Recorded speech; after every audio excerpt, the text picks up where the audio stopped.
So we're still talking about odds, example 33, and we're going to look at A, B, and C.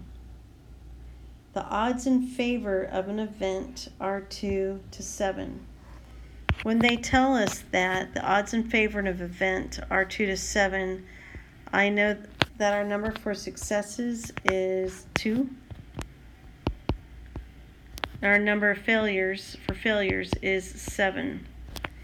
So they want to know the odds against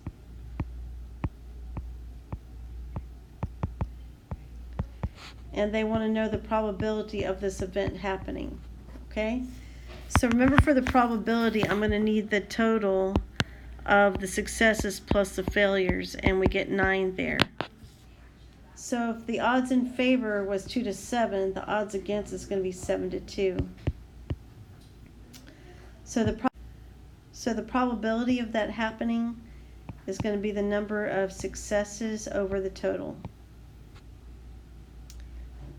All right, if the odds against an event are 13 to 7, well, that's going to be the ratio of failures to successes.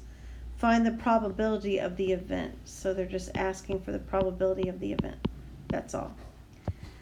So that would make the successes 7.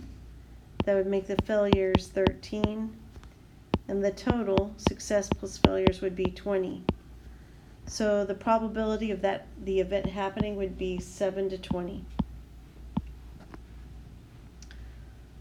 Okay, not 7 to 20, 7 over 20. All right, C. If the probability of an event is 37 hundredths, find the odds in favor of the event.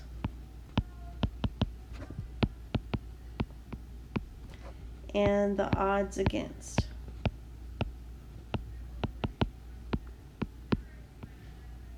Okay, so the probability of event E happening was 37 hundredths.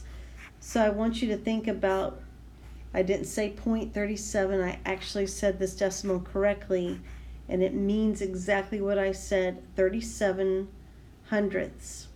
So my number of successes is going to be 37. My success plus my failures is going to be 100. 37 hundredths. So how many failures then? Well, that's going to be that 100 minus 37, and that will give us 63.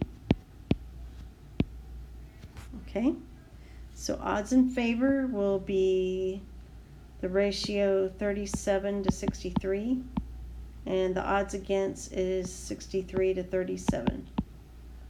There's nothing to reduce there.